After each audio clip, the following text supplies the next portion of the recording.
On my 30th birthday, I received a letter from when I was 17, and I could chat with my 17-year-old self.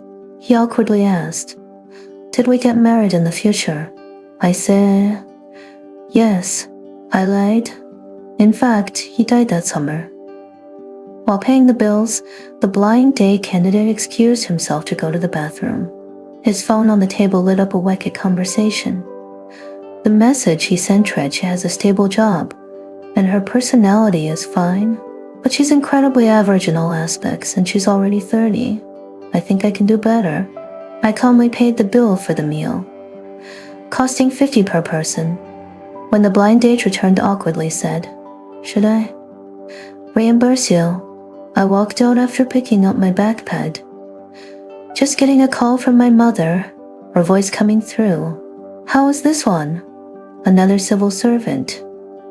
Similar in age, good conditions.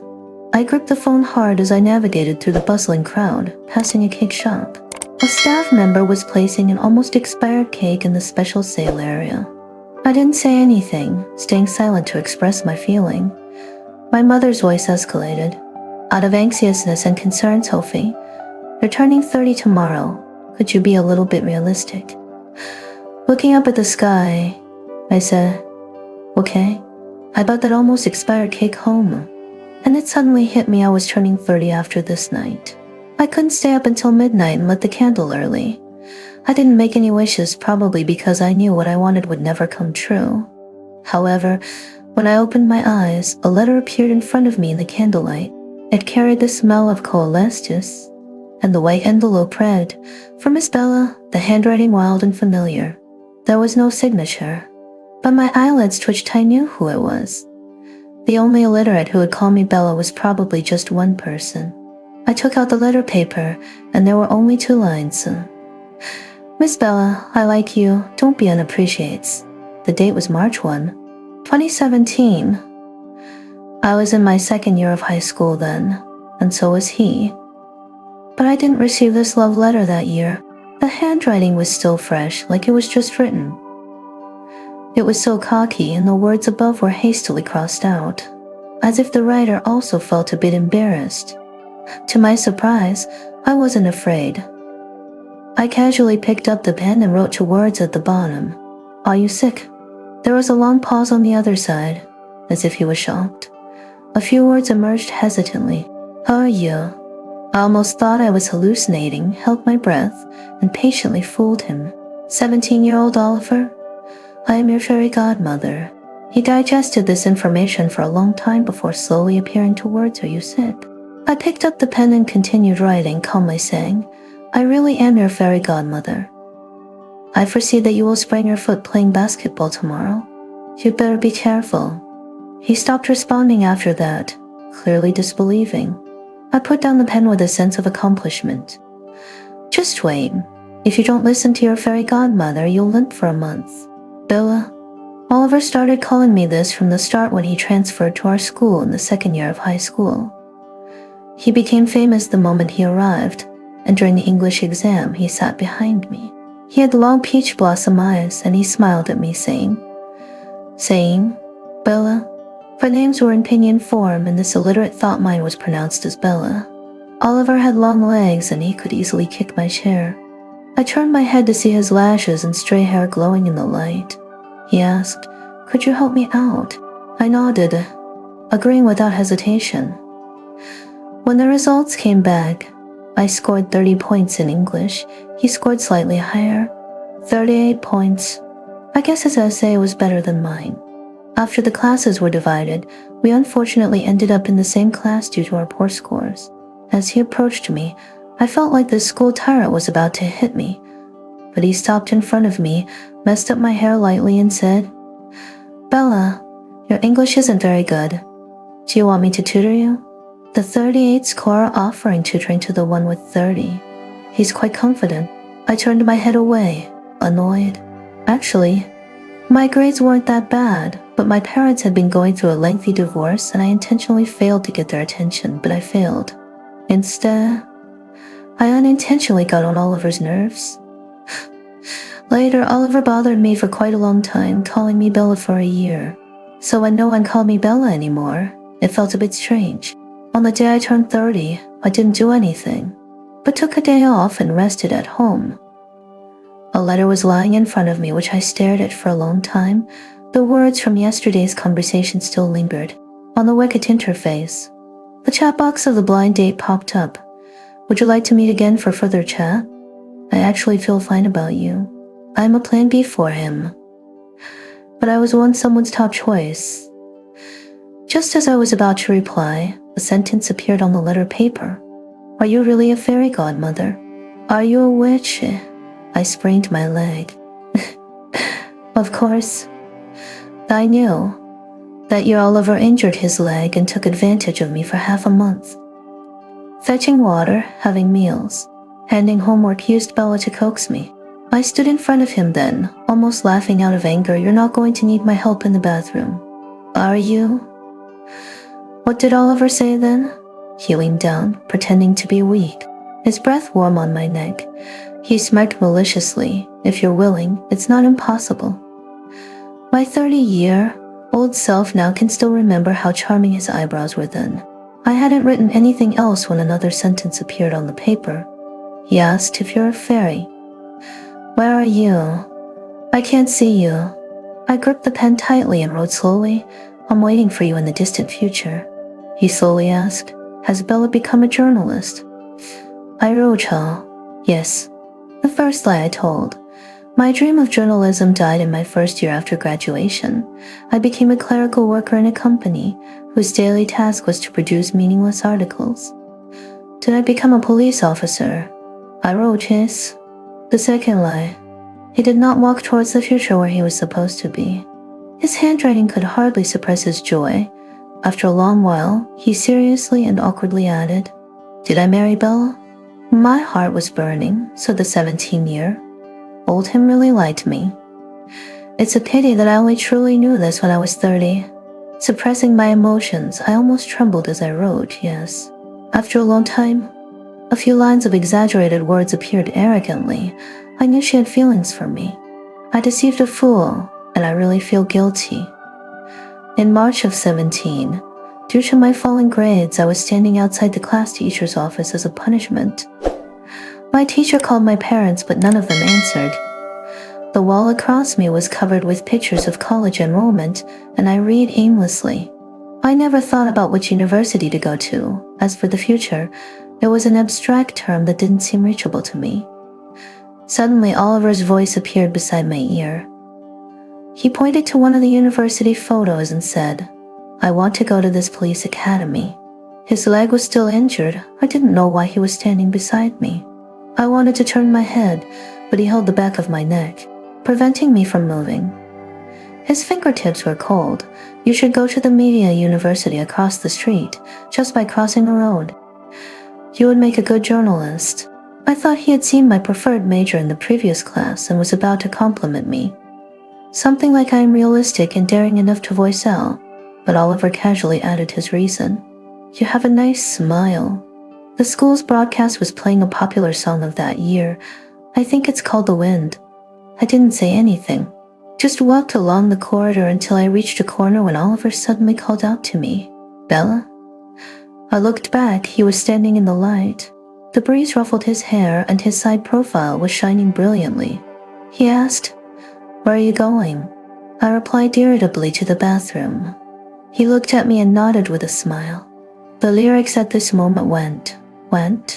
Flip the years and look at different profiles, suddenly bump into your smile. Anyone who met Oliver would find him quite a pain at 17. He appeared to suddenly, making my heart spin for a lifetime. I did go to that media university many times. I closed my eyes for 30 seconds and opened them again, but I never saw Oliver. He is such a liar. So from the very beginning, let's not bother each other. Oliver isn't very talkative, and after knowing what he expected last time, he rarely thought of me. I put the letter paper where I could see at a glance. A few days passed, and there were no new words. It was not until I came back from the criticism of my bald 50-year-old boss that I saw new words finally appeared on the letter paper on an impulse. His math homework draft seemed to be written on top of my fairy godmother's love letter. I gritted my teeth. Oliver, Are you doing math homework on the fairy godmother's love letter? It was as if he hadn't realized. Oh, you're still here. Yeah, I'm always here. I asked. Bella's been ignoring you, hasn't she? He pressed down on the letter paper irritably. Seemed like I had guessed right. I checked the date. The speed of time was the same on both sides of the paper. It should be the 7th over there, and my period has always been very regular around the 7th or 8th. I told him, don't bother her today. A question mark appeared next to my word. I explained, she's on her period today. And I watched the words on the paper scratched and revised on the spot, eventually leaving a trembling no. I forgot. He is only 17 now, and this would be embarrassing. I put down the pen and furrowed my brows. But a scene that I have never experienced before suddenly flashed through my mind. It appeared out of nowhere, as if it had happened and was very certain. I saw 17-year-old Sophie walking into the classroom, her lips slightly pale. There was a noisy chit-chat during the class break. She found a cup of warm ginger tea unexpectedly placed on her desk. She didn't know who put it there. If she turned around, she would see the young man by the window covering his face with a book, but his reddening ears were in plain sight. This memory is aging, starting to fade, no longer clearly sealed in my mind. I blink, look down at the sheet of paper, and feel like crying. Did this just happen? Because of my words. I write on the love letter, Oliver, where did you get the red ginger soup? He writes back, none of your business. I changed the subject almost teasingly. The fairy godmother has come from afar to speak for Bella, who is long in the future. She says the high school you are too straightforward. He falls silent. I add, so you best listen to my guidance. Truthfully, I had no hope. Oliver was not the type to listen to others, sometimes arrogantly so, but his answer is okay. If it can make Bella like me a bit more, my answer is okay. In front of the office table, looking at those words, my knuckles turn white from clutching the pen. I'm here from across time, deceiving my immature boy self, teaching him how to stay away from Bella. Stop saving Bella, Oliver. Oliver starts treating me like his trash bin, often starts and ends with Bella. He would also occasionally bring up other things, but it would quickly circle back. If life is a circle, back is a circle, then Bella is his node. Bella has a new hair clip, it's very pretty, so he steals it from Bella's head. The science guy from class is asking Bella for a book. Can't he buy it himself? Then he annihilates class on the basketball court. I quietly listen to his heart. Through his broken words, I seem to re-enter the school filled with blue and white uniforms. I never knew of Oliver's boyhood worries. I patiently correct his actions over and over. Don't pester Bella. Keep some distance. A man who is too clingy is unwanted. Don't bring Bella strawberry-flavored milk from the canteen. Get her a caffeinated drink to remind her as a good classmate to study hard. Don't always order Bella around. Be polite and say hello and thank you. Oliver follows my words for a while. His attitude towards me improves by quite a lot. She doesn't hate me as much. I purse my lips, rigidly writing, do you think she dislikes you? He stays silent for a moment, then writes, yes. I bury my head in my arm in despair, helpless, because at that time, I did despise him. Actually, Oliver's grades were really good. He transferred late and missed a Chinese test. The other subjects were all near full marks. Just that before, he hadn't shown his true ability until the final exams, which is why I am only finding out now. Grinding my teeth. Then why did you copy Bella's English test during the midterm? Oliver's handwriting is loose and bold. If I didn't, then how could I call her Bella? Everyone calls her Sophie, but ever since I first saw her, she is Bella. I must be special from the start. He is truly a dazzling person. Even someone like me who doesn't care about her surroundings knows. There are only 3 kinds of people who stood out the most in high school. Those with looks, families, or grades. Oliver happened to have all 3. He was handsome. His father was a police officer who died in the line of duty, and his grades, despite being at the bottom of the class, were still eye-catching in their own way. I'm not sure how he came to like me. I was a bit helpless. Why does it have to be Bella? Oliver replies with 4 words, Bella effect. When the Tyndall effect occurs, light takes on a shape. When Bella appears, Oliver's feelings transform into substance. So many years have passed. Do you know how long I've been looking for it to send it to you? My mom sounded rather impatient over the phone. Didn't you promise to meet more often with that civil servant last time? But people say you're ignoring him. While having the call with one hand, I unpacked the parcel my mom had just sent with the other and casually placated her. I'll meet him soon. As soon as I hung up and put the phone upside down on the table, I knew she must be angry on the other end of the line, but I had more pressing matters. Inside the parcel was a small biscuit tin box. Its surface singed with black traces of fire had oxidized over the years. I held my breath as I opened the box. The dusty time inside it came pouring out like a Pandora's box. There wasn't much inside it. A diary, a band-aid, and a hairpin. I flipped open the diary actually. When I was a student, I disliked writing in a diary, hence there were very few entries. I had already turned to the page that I was looking for. March 30th, 2017. It was raining heavily in the bay.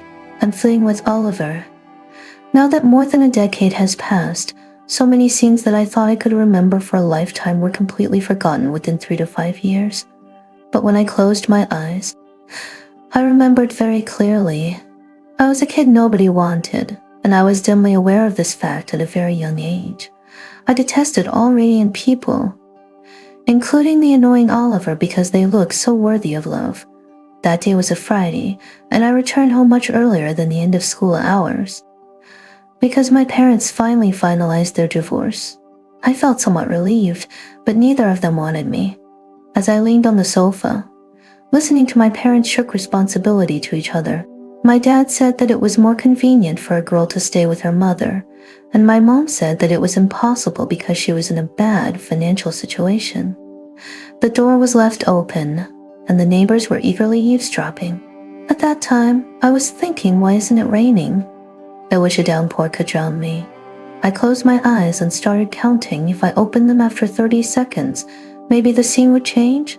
This was a method that Oliver taught me. But before 30 seconds, a clear and calm voice suddenly rang out. To my surprise, Oliver, who shouldn't be here, was standing at the door. He kicked the door ferociously, and the noises of the quarrel come to an abrupt halt. He looked upset, saying, What the hell are you arguing about? My parents turned around in surprise, unable to speak when they saw this tall young man. Oliver articulated every single word. If you don't want her. I do. He grabbed my wrist and pulled me outside, away from the noisy home and the curious neighbors. I followed his rapid footsteps, only then I noticed he was carrying a white school bag in his other hand. The zipper was not properly zipped, revealing a pile of homework inside. That's when I realized that I had forgotten to bring my school bag home, and he was the good-natured student who had come to deliver it to me, and he ended up witnessing a cliché family drama. Oliver was very angry, biting his lip without uttering a word. His temple was visibly throbbing, but he also seemed to be upset. A sleek motorcycle was parked downstairs. As I took a few more glances at it, Oliver halted in front of it. Without consulting me, he put a pink helmet on my head. As it weighed down on my head, he pushed it down harder. He chuckled slightly, seeing my silly appearance. Lucky me, Bella, he told me. Now, close your eyes for 30 seconds and you'll taste the sea. Lies? It clearly took way longer than 30 seconds. I had never ridden a motorcycle before, so to be safe, I had to hug Oliver's slender waist tightly. The motorcycle sped away from the bustling city center, heading towards the remote bay. It was already late in the dark blue evening, fewer cars on the road towards the bay, so Oliver drove even faster. Only the sea breeze could catch up with us. It started pouring in the middle of nowhere, the rain hitting our clothes and trickling into our helmets. The soaked clothes clung together, with only his body heat remaining blazing hot. That was the first time I didn't despise Oliver that much. He laughed heartily. I'm taking you to elope. If it weren't for this heavy rain, I wouldn't have considered him a friend, let alone allowed him to get close. by the time the date on the diary reached March 3rd headfirst. Where it rained heavily, Oliver had approached me before I approached him, his handwriting muddled. "Are you there? Give me a rating for $10. I responded calmly. I'm a fairy godmother of the West, not a scholar of the path. "Oliver?" He aimlessly doodled over my neat handwriting, seemingly distracted. "Giving in."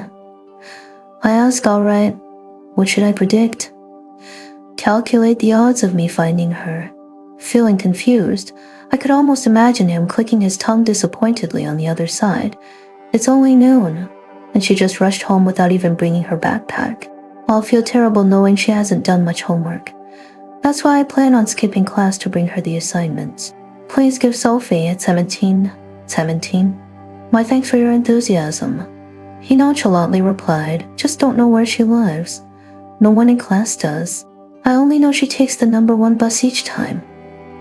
There are many old neighborhoods around that route. I'll have to look for her one by one." I paused.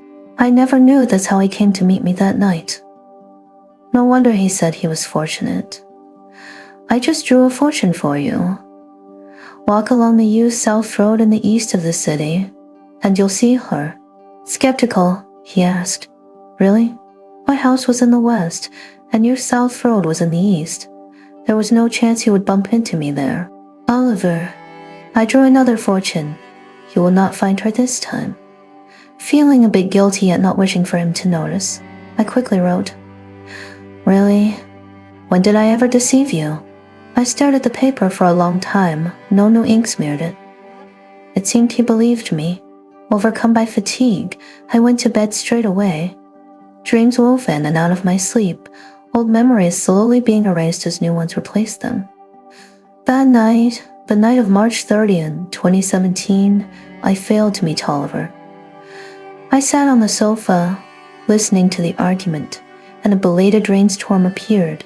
Oliver paced up and down the U South Road, caught in a thunderstorm and unable to locate his girl. When I woke up, I felt drained, with a somewhat barren sense of memory. My diary was spread out on the desk. March 30th, 2017, heavy rain. Only the date and weather were logged. The body of the day's record was blank, as if a piece had been wiped out. A sentence appeared on the note, complaining harshly about me. "What fortune did you draw?" I didn't see her at all on that street. With a sigh, I responded, "Eastern and Western cultures are different. Fortune-telling may not be a fairy godmother's strong suit. Next time I'll prophesize for you." I bet she was quite happy about not having to do her homework. Oliver remained silent. Giggling, I wrote, "Don't be mad. I'll tell you a secret about Bella. She loves the song When the Wind Rises. She once mentioned if you sang and played this song at the school art festival in June, she would fall for you right away." Under the word love, I noticed the ink blotted, as if someone held the pen there, hesitated, and then gleefully penned, "Wait and see." The key to the school piano room was held by Lily from class A. As the head of the art department of the student council, she also managed the school art festival stuff. If Oliver intended to practice piano again, he would definitely have an interaction with her. Lily is beautiful and talented. Most importantly, she's sort of childhood friends with Oliver and likes him very much. After Oliver's death, she came looking for me more than once, gripping my hair hysterically and questioning me. Why wasn't it me who died? Later, Lily went abroad, probably also trying to forget Oliver. She and Oliver belong together. I'm not like them. I feel like I have forgotten some things. I try to write down what I remember. An ordinary notebook won't work. It would likely end up like a journal with the words erased. I used the cover of that love letter. I had checked before. Writing on the cover won't reach Oliver. After that heavy rain in late March, I forgot what triggered it. But I felt Oliver was actually quite nice.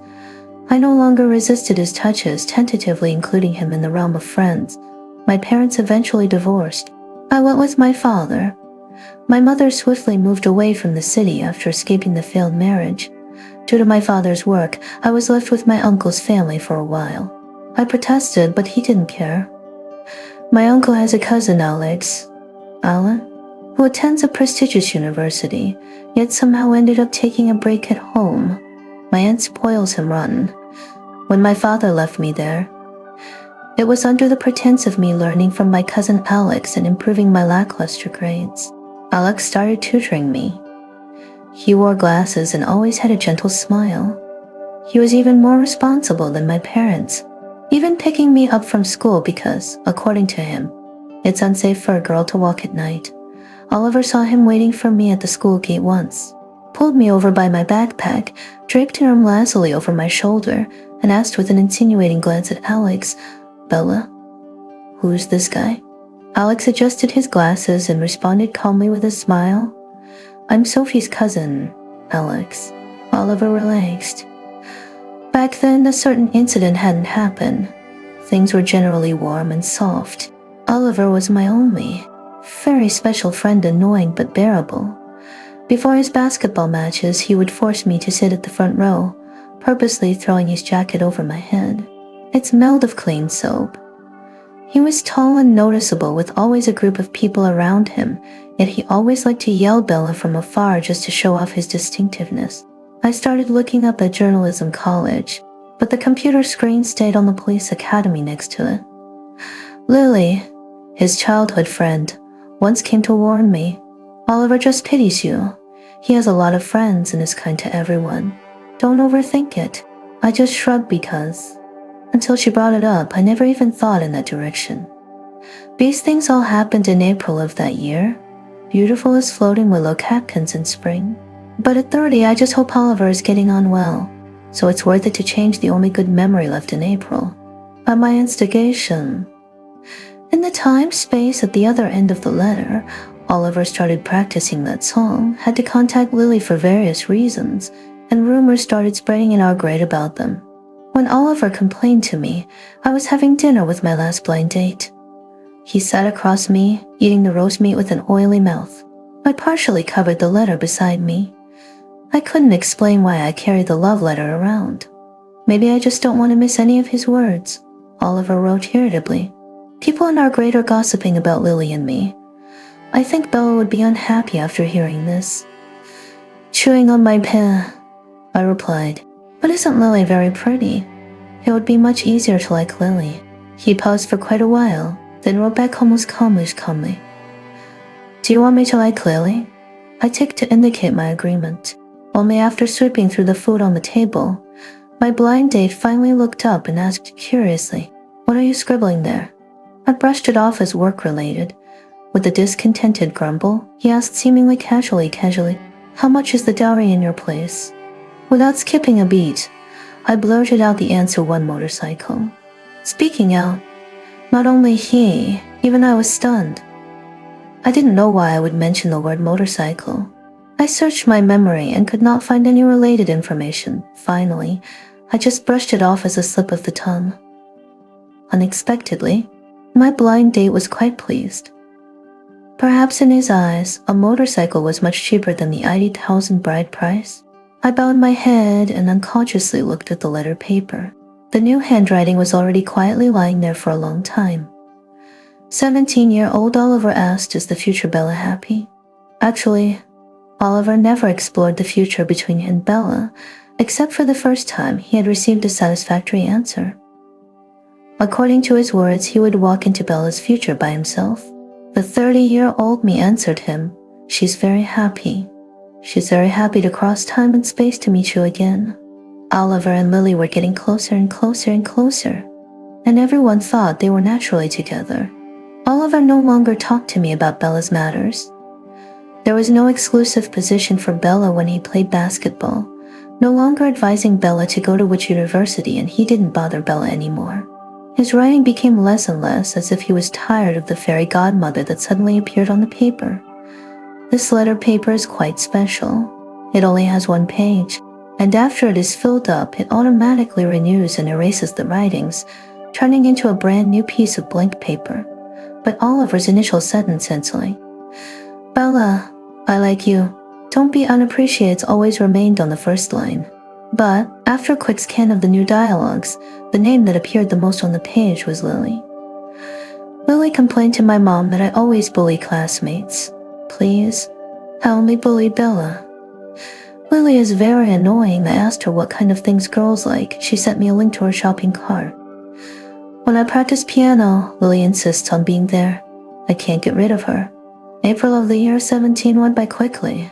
Oliver was busier because of the school festival in June, and that song The Wind Roars was almost memorized by heart. With my interference, Oliver and 17-year-old Bella were not as close as they used to be. Instead, they became unfamiliar, just like two briefly intersected lines gradually returning to parallel. When May arrived, I refer to May of the year 17 as the darkest month of my life. People tend to intentionally forget painful memories, and I was no exception. My cousin, Alex, was a scumbag. My aunt was furiously calling me a shameless girl. Her son was a college student from a prestigious university. How could he possibly do such things? It must have been me who initiated it.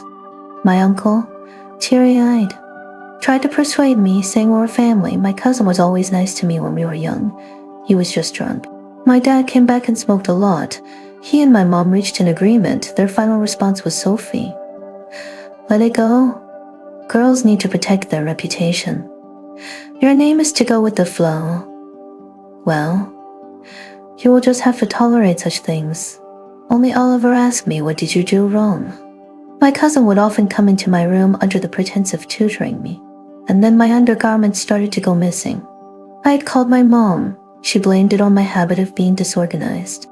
He was picking me up from school from my uncle. There was a dark alley on the way home. On a May night with the beginning hints of summer, he pushed me down in the dirty shadows. I don't know how much time passed, and I was in so much pain that I squatted on the ground. Alex squatted down, gently saying, Sophie, I just had too much to drink. Don't tell anyone, will you? He let go of my hand. His palm was full of hair he had torn from my head. After all, no one will believe you. No one will care. I called my parents, just like he predicted. They wanted to settle everything quietly, to transfer me to another school, to get me away from this place, to cover up this shameful sin for me. In the middle of the night, I dialed that number, choking with tears. Oliver helped me. When I hung up the phone, my fingertips were trembling. But I hadn't shed a single tear since the incident. Tears would only make them think I was weak and easy to manipulate. However, as soon as Oliver showed up before me, I cried my heart out. Oliver, it hurt so much. I never met anyone like him after that. He was still in his blue and white school uniform, bending down to hold me, almost holding me with all his strength, but his movements were so gentle. He helped me up, took me to the hospital, took me to report to the police, to confront Alex, neither of us wishing to let things slide. He stood up for me. The students in the school also knew about my situation. Some boys would make weird laughter when I walked by. Lily and her friends would look at me with sympathy. Oliver never disobeyed the rules at school, but for some reason he got into a fight with a boy on the basketball court. I heard the basketball hit the boy's head, and he had to be stitched up. Lily came to apologize to me one afternoon, looking uncomfortable, speaking in a low voice. She shouldn't have spread my story around the school. Since then, no one in the school would gossip about me. Only when I passed by the great office, I saw Oliver's mother crying, questioning Oliver why he had to behave this way. Oliver remained silent. He glanced up at me while I stood at the door. He didn't speak. Neither did I. He came from dawn, saving me from chaos. I'm 30 years old now, but I will always remember him, the 17-year-old Oliver. I remember how he fought Alex on the ground, full of determination. The patrolling police had to pry Oliver off Alex. I also saw him raising a red flag, looking up at the sky, basking in the sun lazily. He is the kind of person who could keep going upwards, passionate, cheerful, and clear. I exposed Alex's actions to his school. It turned out that he had to drop out of school because of serious incidents such as voyeurism in the toilet. But no one over here knew about it. We all thought he was an unattainable student from a renowned school. My aunt had been carefully hiding it for him. She had pampered him like a treasure from a young age. During the time I stayed at their house, Perhaps they were aware of Alex's dirty intentions, indulging and ignoring were the biggest accomplices. Maybe from the start, I was the target. They bullied me because I had no one to rely on, assuming that I was just a little girl that they could easily manipulate, but I had someone to back me up. We photocopied and sent the hospital examination report and the police case file to the school. Alex's school expelled him completely. The local TV station reported Alex's criminal behavior. His seemingly mild facade was torn off, revealing a black monster's heart underneath. My uncle and didn't dare to scold me for being shameless anymore, because they didn't even dare to step out of their home. My mother once sighed and said to me, "Sophie, that's enough. Don't go too far. As a girl, how can you live when such a thing spreads? Family ugliness should not be aired in public." I was silent for a long time before I said, "What did I do wrong?" That was what Oliver said to me that day. I was not wrong. I was the victim.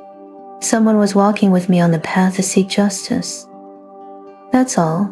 When my cousin Alex was put into the police car, he turned around and looked at Oliver and me, who were silently watching him from the crowd, and gave a faint smile, which was almost creepy.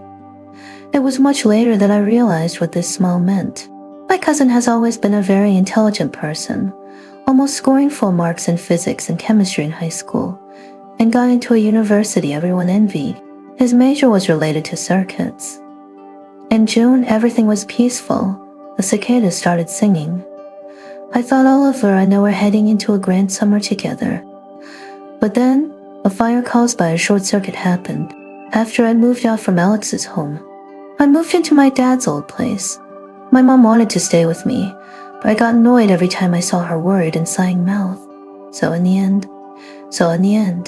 Oliver frequently came over after school to do homework with me. The store owner at the corner who sells watermelon drinks liked him, and he always gave me 2 cups of watermelon juice on the house. One time, Oliver reached out from behind him, showing a yellow kitten in his palm, looking at me with disoriented eyes. He said he found it on the street and brought it to me because he saw I was idling away the time. He named the kitten Ahua. I thought about it and asked Oliver, "Are you afraid I am going to be depressed?" Oliver laughed until his shoulders shook. He said, "No, I'm afraid I won't have a good reason to come and see you." I was stunned and turned my head at the same time as him. In my peripheral vision, I saw his ears and the pink twilight falling from the window frame were the same color. Time on the letter paper already reached May, and my memories of 17-year-old Oliver are dwindling. Even Elle, who already died a long time ago, doesn't leave any traces of her existence by my side. At 30 years old, I had a dream. The dream was of the big fire when I was 17, which happened on June 5, 2017. Finally, Oliver dared to come into my dream. Fortunately, the version of me in my dream was still 17 years old and didn't look as gloomy as I do now. I didn't know where the fire started. By the time I woke up from the dream, there was no chance of escape. The room was covered in flames, with the air so hot it was distorting. The kitten, anxiously nudged me by my side. I still don't know how Oliver got into the room. He looked like a hero that shouldn't have been able to exist in that situation. The building was tall, and there was no chance of jumping down from it. He held me and, were outside the window while he himself was standing inside the burning room. The light from the flames lit up his brow and eyes. I could smell the scent of flesh burning. I was standing on a little ground protruding from the outside of the building barefoot. Oliver waited until firefighters came to the exterior of the building with rescue equipment and saw with his own eyes that they caught me and well, before he finally let go. To my surprise, the first time I dreamed of him was such a heartbreaking and memorable farewell. In my dream, the firefighter personally took me. However, unlike when it actually happened, I didn't burst into tears. I only quietly watched him and said, "Oliver, you won't die this time." He was in pain, and finally, he couldn't stand anymore and fell backward. I said last, "Oliver, don't come to save me anymore. You should go to your future by yourself. My future doesn't have you, all dark, but if your future doesn't have me, it would be all clear and fast. Ever since my birth, I was said to bring ill luck. My mom had to stop working due to her pregnancy with me, and after that, she never managed to make a comeback in her career. My dad started to get sick year after year. I was the source of all misfortune. After waking up startled from the dream of the big fire, my body was all sweaty. I fumbled to turn on the table lamp and looked at the paper. The memories in my head updated every moment. That was genuinely dark may that belonged only to me. During the terrible night, I didn't call him. I walked in the dark, leaning against the wall, all by myself, with no one to support me by my side anymore. My mom felt a little guilty, but not much. She hurried back, secretly completed my transfer procedure, and prepared to leave in June. But I am not necessarily the person who always accepts whatever is given to them. I first stabbed Alex once, then I exposed his deeds to his school. I knew that Alex's greatest pride was his school. If I was hurting, then he should feel the pain too. However, due to advice from all parties and the lack of support, I could only do so much. The incident passed without a sound. My uncles and aunts kept it very secretive. In the eyes of my classmates, I was only on medical leave for half a month. As I look again at this letter connected to my 17-year-old space-time, I am grateful that I didn't drag Oliver into it this time. I could never forget how Oliver almost beat Alex to death, and his mother tearfully asked him afterwards, "Oliver, you're supposed to be a future policeman.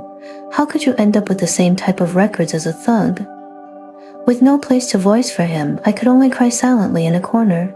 Fortunately, I changed the course of this time around. I alone am enough. On the paper, Oliver hardly speaks. He once hastily wrote on a certain afternoon, "Bella hasn't shown up for half a month. I only realized she's been absent for quite some time." I held back my tears for a long time before casually responding.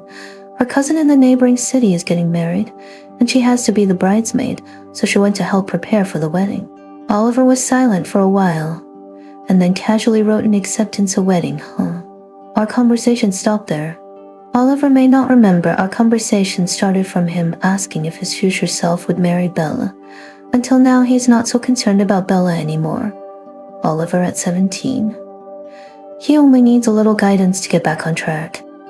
I've been nervously counting down the dates, constantly worrying about June 5th, 2017.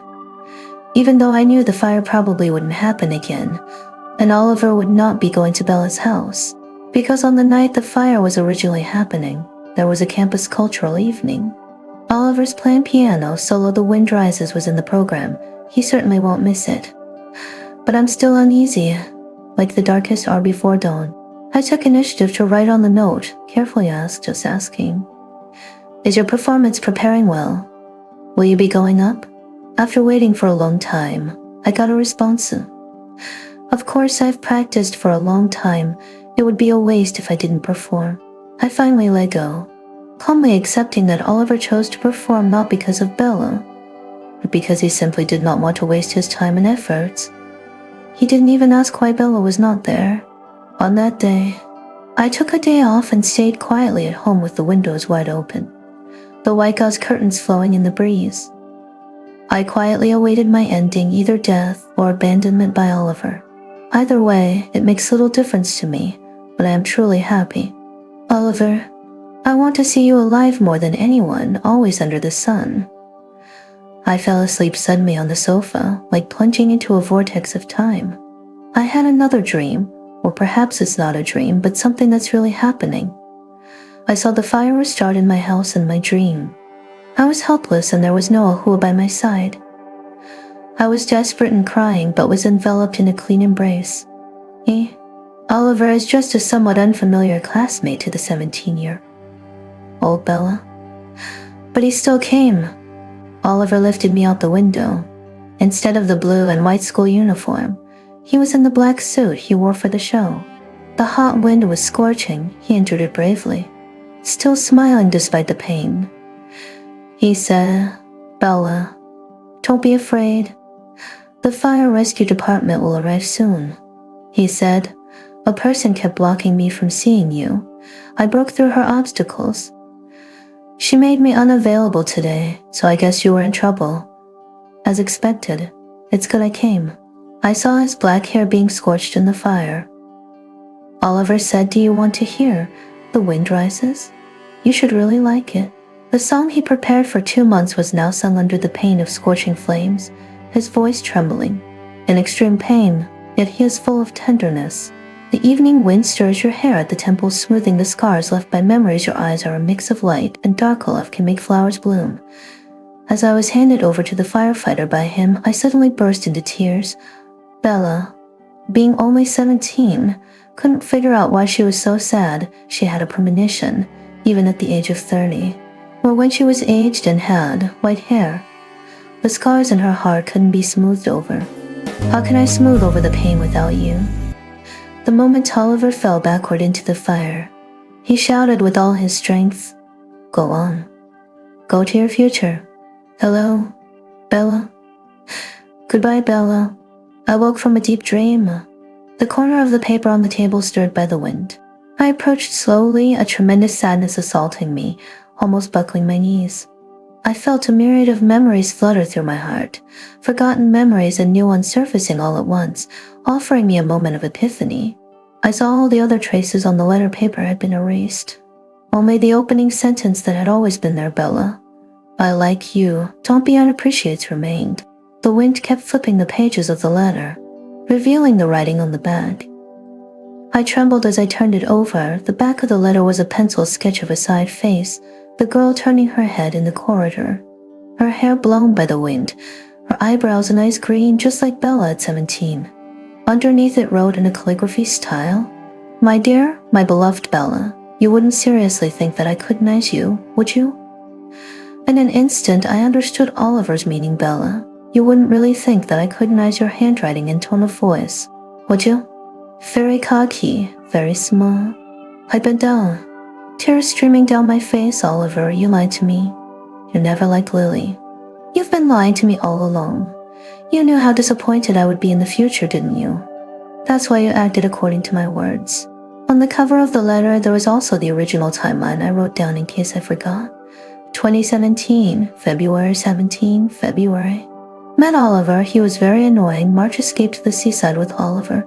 He was okay, April Leger. Fell for Oliver, he was great, good at basketball. May encountered misfortune. Oliver saved me from the darkness, fought for justice for me. June Oliver died in a big fire. Now it was different. It was only 2017, February met Oliver. March missed escaping to the seaside, April a seaside. Became estranged from Oliver and May struggled for survival in the darkness. June Oliver died in a big fire. I brought on so many events, but no matter how the journey changed, no matter how many times it was repeated, Oliver would always save me from disaster without hesitation. The wind outside suddenly grew stronger. The white curtain was billowing. I could hardly hold onto the letter in my hand. It seemed like a pale butterfly that could tear apart at any moment. The memories in my mind kept surging. The old memories faded away in an unstoppable trend, and the new memories ultimately took the lead. The letter that traversed time and bridged spaces disappeared along with its cover. I screamed, but it was useless. I didn't remember anything anymore. I only remembered that in February of 17, I met a male classmate. He was quite irritating, but he had nice eyes. Then he seemed to be practicing singing for the school festival and was with the well-known Lily of our grade. Then I was busy dealing with my messy family matters and encountered a lifetime, unforgettable misfortune. I didn't want to remember those months, but he was nice. He was a heroic classmate who saved me from a fire, but he passed away because his burns were too severe. I have always been guilty and grateful to him, often going to mourn him and visit his mother. That's a long time after. When someone asked me if there was anyone I could never forget in this life, I instantly answered, yes. What's the name? Oliver. By the time that blind date guy wanted to find me again to share a meal, he'd already discovered that I had blocked him. My mom never dared to set me up for a blind date again. She was even startled by my cold tone. I quit my boring job, went back to my previous media university once again. Seeing the students from the neighboring police academy walking out, I raised my head and suddenly started crying. I started working in media again. focusing on reporting underage sex education and prevention awareness. I finally did as Oliver wished. I went to my old future, and he remains forever young, forever bright and passionate.